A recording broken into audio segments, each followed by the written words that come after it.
अस्सलामुअलैकुम। क्या आप किताबें पढ़ते हैं? आपको कभी किसी ने कहा हो कि ये किताब आपने लाजमी पढ़नी है, या आप ये सोच रहे हैं कि मैं कोई अच्छी किताब पढ़ लूँ, तो मैं आपको एक ऐसी किताब बताता हूँ जिसकी करोड़ों कापियाँ दुनिया में बिकी हैं। हर दफ्तर में जो बॉस होता है वो अपने सबॉर्डिनेट को कहता है कि आपने ये किताब पढ़नी है।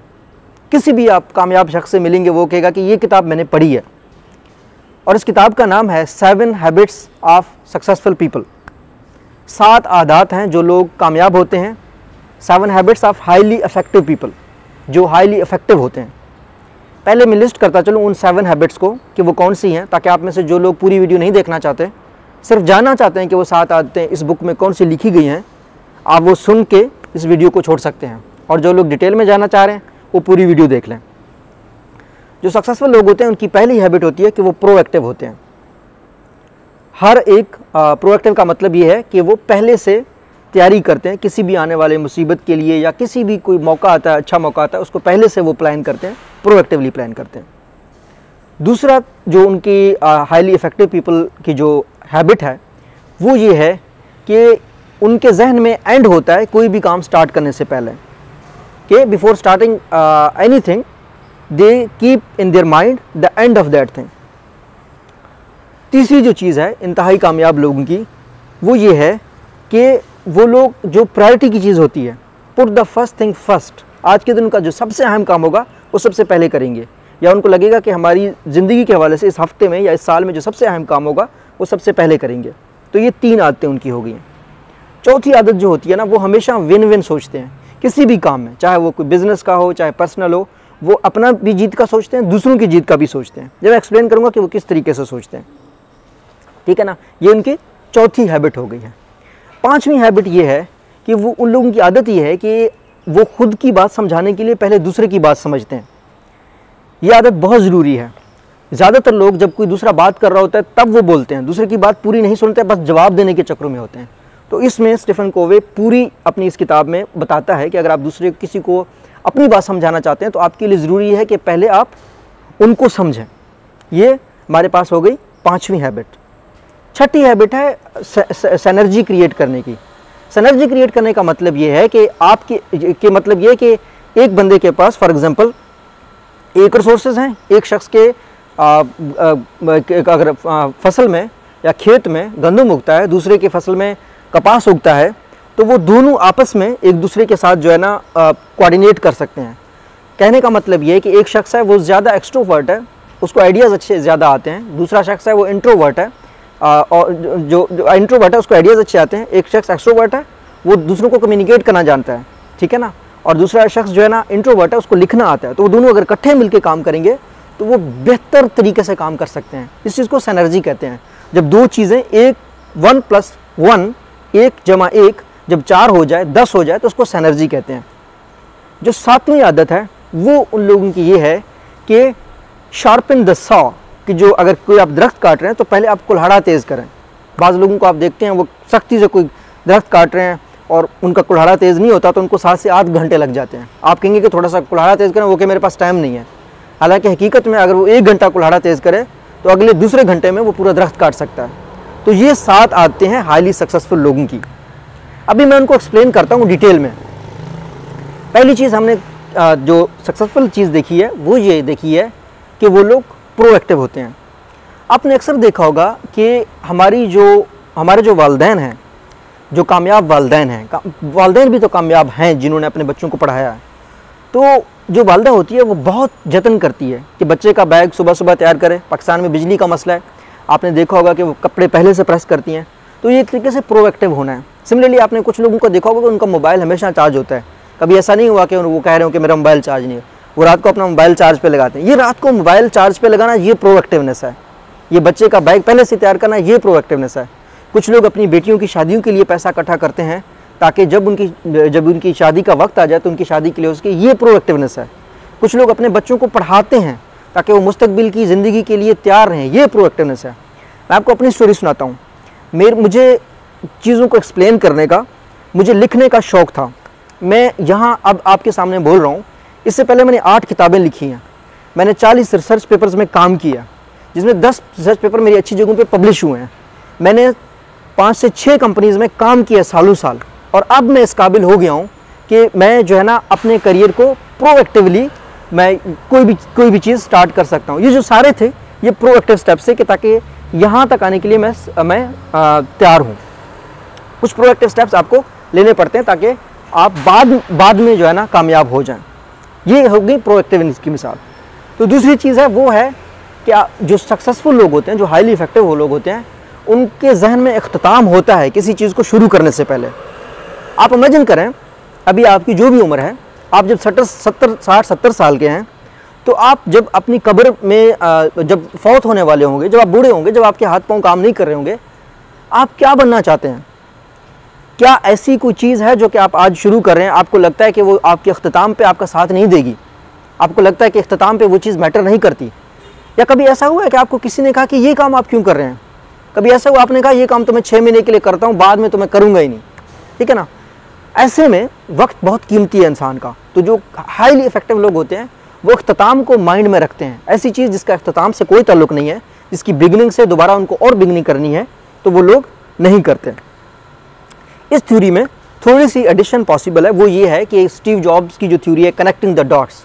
कभी कभी ऐसा होता है कि आपने 2 काम किए और आप दोनों चीज़ों को मिला भी सकते हैं, लेकिन अगर आप डायरेक्शन क्लियर है तो आप बेहतर है कि अपने एंड गोल की तरफ ज़्यादा फोकस करें। लेकिन जब तक आपका डायरेक्शन नहीं क्लियर, तब जो है ना आप मुख्तलिफ काम इनिशिएट करके बाद में उन चीज़ों को मिला सकते हैं। तो ये हमारे 2 हैबिट्स हो गए। जो तीसरा हैबिट ये है वो पुट फर्स्ट थिंग फर्स्ट। आप स्टूडेंट हैं तो आप अभी क्या कर रहे हैं? आपको पढ़ना है तो आप अभी पढ़ें। आप अगर एक राइटर हैं तो आप लिखना चाह रहे हैं तो आप लिखें। आप अगर एक स्पीकर बनना चाहते हैं, बोलना चाहते हैं, तो आप क्या बोल रहे हैं आज, ठीक है ना? आप अगर राइटर हैं तो आपकी कितनी किताबें आई हैं, ठीक है ना? तो जो पहली प्रायोरिटी की चीज़ है, do the first thing first. ये नहीं है कि आप एक स्टूडेंट हैं, आपका कल पेपर है और आप सोशल मीडिया देख रहे हैं। सोशल मीडिया आप पेपर के बाद भी देख सकते हैं, ठीक है ना? आप अगर रिसर्च कर रहे हैं तो आप अपना रिसर्च अभी करें, ठीक है ना? और अगर आपने छुट्टियों पे जाना है तो आप छुट्टियों पे बाद में भी जा सकते हैं, अपनी रिसर्च करके जा सकते हैं। तो ये 3 जो है ना आदतें हैं। अब 3 आदतों तक मैं आपको एक और बात बताऊं। स्टीफन कोवे सिर्फ ये आदतें नहीं बताता, स्टीफन कोवे एक और बात भी बताता है।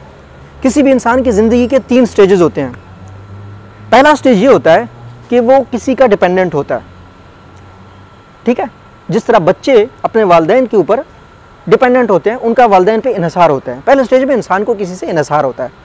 अगर आप अपना इन्हिसार दूसरों पे ख़त्म करना चाहते हैं तो आपको ये 3 चीज़ें करनी है। पहली चीज़, आपको प्रोएक्टिव होना पड़ेगा, ठीक है? मोबाइल अगर आपका रात को चार्ज करके आप घर से निकलते हैं तो आपको बार बार किसी पे इन्हिसार करना नहीं पड़ेगा, ठीक है ना? दूसरी चीज़, आपने एंड को जहन में रख के हर स्टेप लेना है, ठीक है ना? जिससे आपका गोल सेट हो जाता है, ठीक है ना? आपको किसी दूसरे की ज़रूरत नहीं होगी। तीसरी चीज़ होगी कि आप अपनी पहली प्रायोरिटी, फर्स्ट प्रायोरिटी पे जो टॉप इंपॉर्टेंट चीज़ है उसको टॉप पे रखें।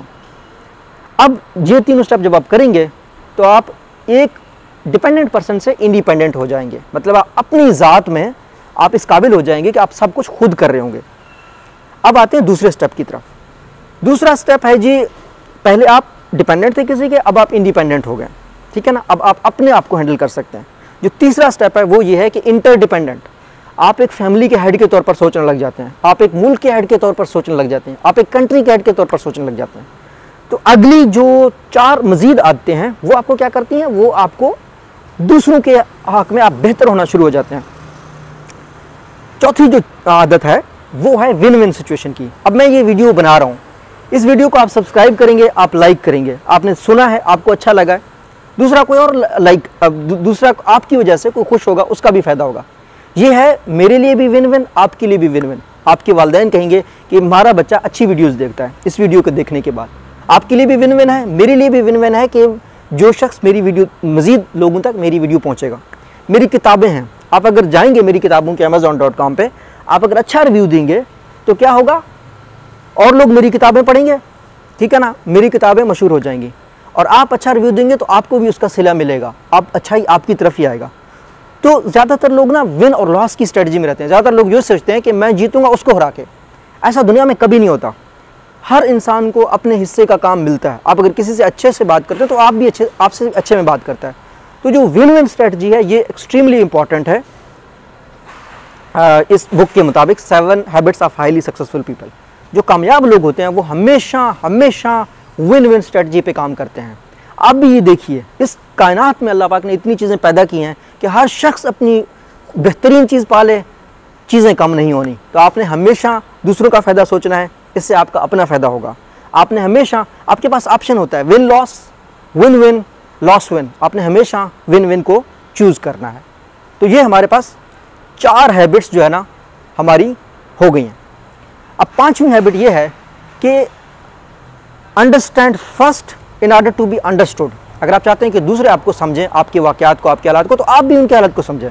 अब इस किताब में एक इंतहाई खूबसूरत बात स्टीफन कोवी ने लिखी है कि मेरा बेटा मेरी बात नहीं सुनता था। मैंने क्या किया, मैं एक अपने दोस्त के पास गया, मैंने कहा मेरा बेटा मेरी बात नहीं सुनता। तो उस बंदे ने कहा क्या आप उसकी बात सुनते हैं? आपका बेटा आपकी बात नहीं सुनता तो क्या आप उसकी बात सुन रहे हैं कि वो क्यों नहीं सुन रहा? मैं आपको एक और मिसाल देता हूँ।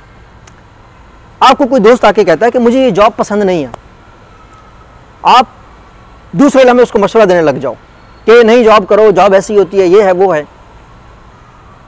आप अगर ऐसा कर रहे हैं तो आप गलत कर रहे हैं।